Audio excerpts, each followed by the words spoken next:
のどかな田舎町にある工場、オクトパスはいつも大忙しですが今日はいつもと様子が違います。貴重なモスカートが届きました。古い海外製品です。これが壊れてたら動画になりません。最悪です。壊れてる。検証のために新しいジグも買い付けましたが、そう簡単にはいきません。あれ、直してないじゃん。からうちで寿命が尽きたか。規格が合う純正パーツなんてありません。それでもオクトパスのメンバーはメーカーに喧嘩を売る覚悟で邪道修理します。全く同じ内径のものは見当たらなかったから、今回は一番近い 17.5mm のオーリングを購入。なんでやねん。今日はリクエストに応えていこうと思うよ。いよいよネタ切れしたか。本日の目玉商品はこちら。UFCモスカート120発タイプ。基本スペックはこんな感じ。これは UFC とパッケージされているけど、実際は S&T のモスカートなんだね。また訳ありかよ。どうせガス漏れするんやろ。エンジニアの予想通りです。このモスカートは無理によって2つともガス漏れを引き起こしています。商品説明に偽りなしだね。ゴリゴリにガス漏れするな。まあモスカートは比較的簡単に治るからちゃちゃっとレストアしていこう。はいはい。果たしてどんな状態なんでしょうか。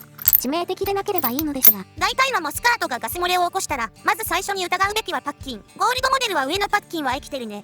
けど下のパッキンがそもそもないね。そらガスも漏れるわな。パッキンの喪失だけでなく、ベアリングの保持にも問題がありそうです。シルバーモデルはどんな状態かな。ベアリングの保持は一部できとるな。しかも下のパッキンが生きた状態でついてるね。これは素晴らしい。おお、こいつはひでえな。パッキンが完全にちぎれて破損してもうてる。ジャンクであることは承知で購入しましたが、モスカートの状態は思ったより絶望的なコンディションのようです。しかしオクトパスのメンバーはこの程度ではひるみません。幸いお互いの生きてるパッキンが重複してへんから、ニコイチで片方は生き返りそうやな。いやーラッキーだね。ボツにはならなさそうで一安心。2本のうち1本は今日稼働できそうです。2本とも稼働しないよりはマシでしょう。ですが、まだ安心はできません。今あるパーツで本当に修理できるか試してみなければ、一安心とはいきません。とりあえずこっちのパッキンを外して。キスつけんなよ。ここでキス入ったら終わりやで。OK、綺麗に外れたね。一度清掃して再度グリスワッチ。こっちに全部移植して。おお、バッチリやん。よーし、なんとか組み込めたね。果たしてうまくいくでしょうか。あらら。漏れたな。ベアリングの保持が原因か。わからないから保持できる方にパッキンを移植し直して、はい、黄色のモスカートから銀色モスカートに全てを移植し終えました。これでダメやったらボツやな。それでは困ります。さあ、2度目の正直となるか。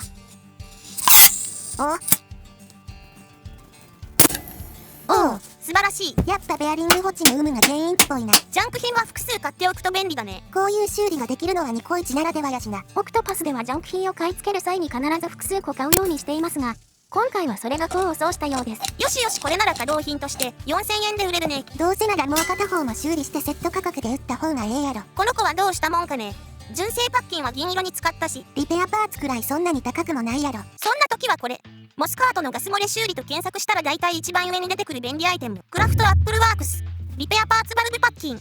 お値段1つ200円。高えよ。それにこれ超人気だから高いだけじゃなくて入手もしづらい。先人がこれ使って修理してるのをネットにめっちゃ上げてるからみんな買うんやろな。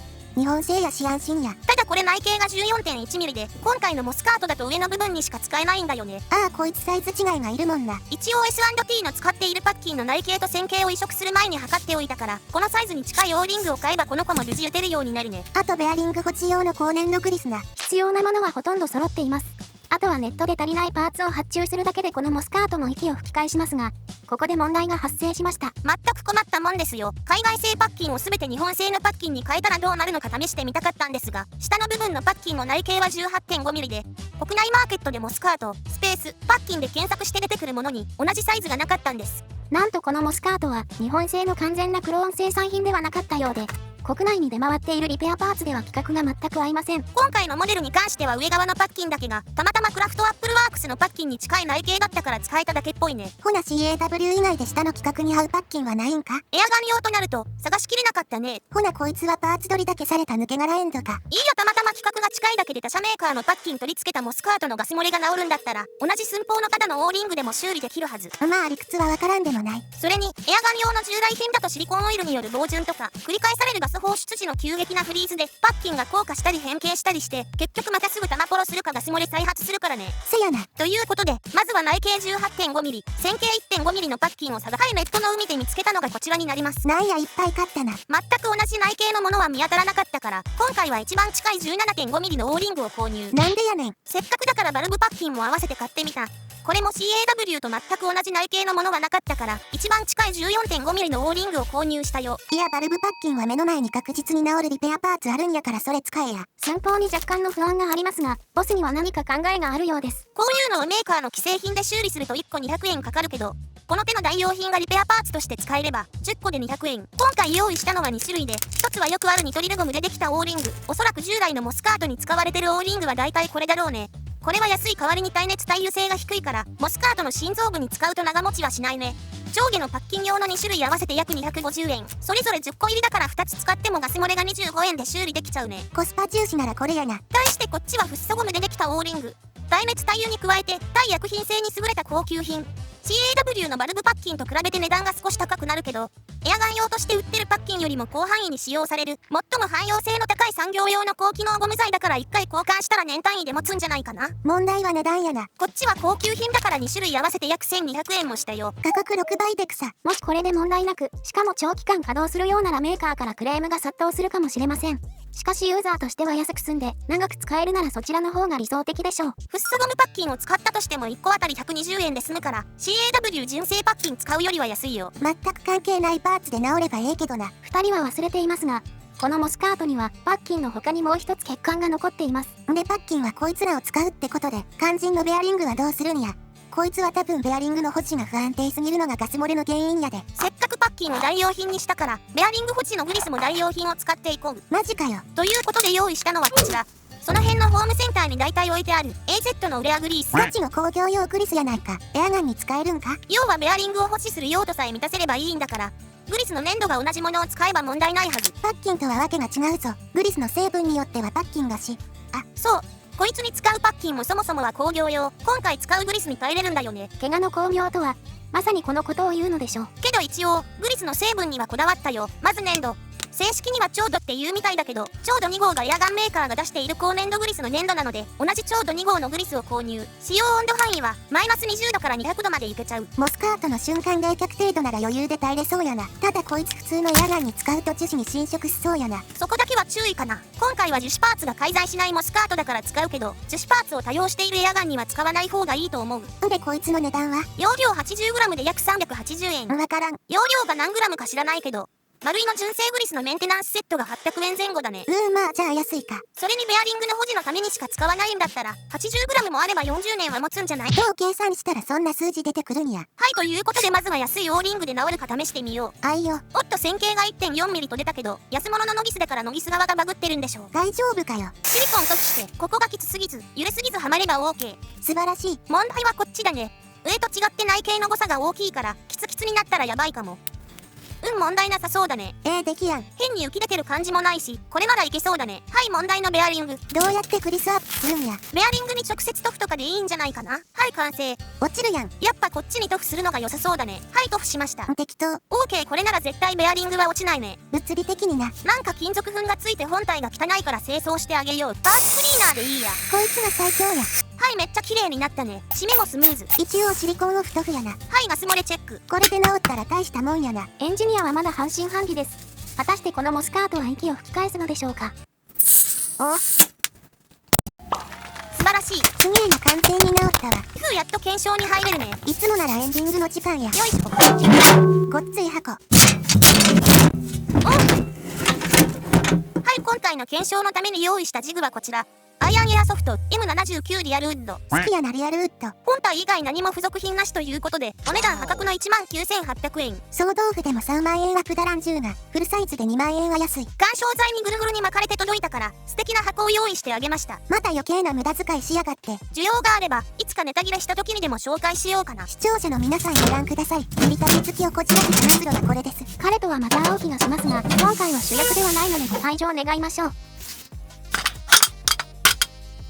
いやー、素晴らしいね。どっかの中華中とは比べ物にならない。そら価格差4倍近いからな。これだから中華は安物に多くを求めんな。そもそも対応してるよね。これ装填できなかったらまずいよ。OK、ちゃんと対応してるね。引き金引いた感じも大丈夫そうやな。今日は月夜のようだから、使用する BB 弾はスタジオに転がってたこれ。まあ命中精度とかの次元やないしな。今回のモデルは穴が12個あるタイプだから、1箇所に10発ずつの装填だね。これを2回繰り返すんか。めんどいな。モスカートの使用率が低い原因の一つは、間違いなくこの装填の面倒さだろうね。下手くそすぎる。はい、みことも装填完了。弾数ばらけすぎ。協力者を紹介します。5つやのうちらやん。ここでハプニングが発生。ニコイチで修理したシルバーモデルがダメになった。さっきの空打ちでパッキンの寿命が尽きたか。もう的の準備してるからゴールドモデルだけでも撃っちゃおう。発射。さすが120発は迫力が違うな。どっかの中華とはレベル。さてこんなもの使うからガス漏れなんて起こすんです。せっかくだからシルバーモデルには高級品を使ってあげよう。そっちをゴールドモデルで使えよ。OK、問題ないね。まあ企画はニトリルゴムと一緒やしな。古いベアリンググリスもうちの奇跡のグリスに塗布し直して、本体に残ってる汚い昔のグリスに付着しておく。綺麗。本体の溝にも新しくシリコンを太くしてあげて。はい、完成。慣れたもんやな。さて肝心のガス漏れはどうでしょうか。今度は注入バルブが気になってきたな。致命的じゃなければ、撃てれば今日は OK。はい、本当に発射できるか試してみよう。2度目の正直。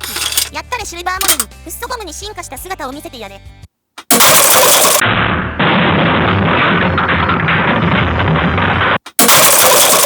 OK、これで完璧だね。結局両方ともオーリングもグリスも変えたけど、治ったんならええか。オクトパスの奇跡のアイテムたちが見事2つとも蘇らせることに成功しました。はい、次集団性。意味あるんか？ない。ないんかい。本日の条件はこちら。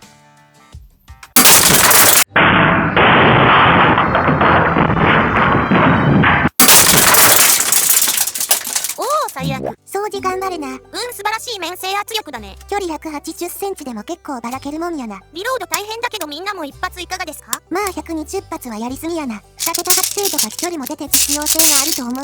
仮にガス漏れしてもこの動画を見れば何も怖くないね。おそらく普通の人は新品で購入することでしょう。わざわざガス漏れのジャンク品を購入してベストはするのはここオクトパスのもの好きくらいかもしれません。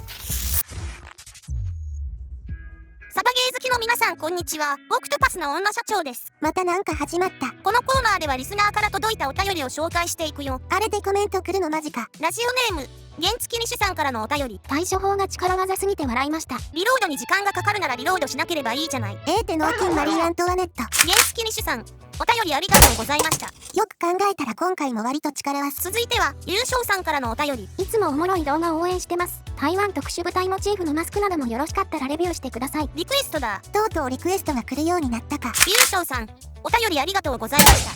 高筆手堅い。気になる人はチャンネル登録とベルマークをクリック。出たテンプレ構文。このコーナーではリスナーさんからのお便りをお待ちしています。ほぼ公開処刑やけどな。お相手はオクトパスの女社長でした。それじゃまた次回の動画でバイバイ。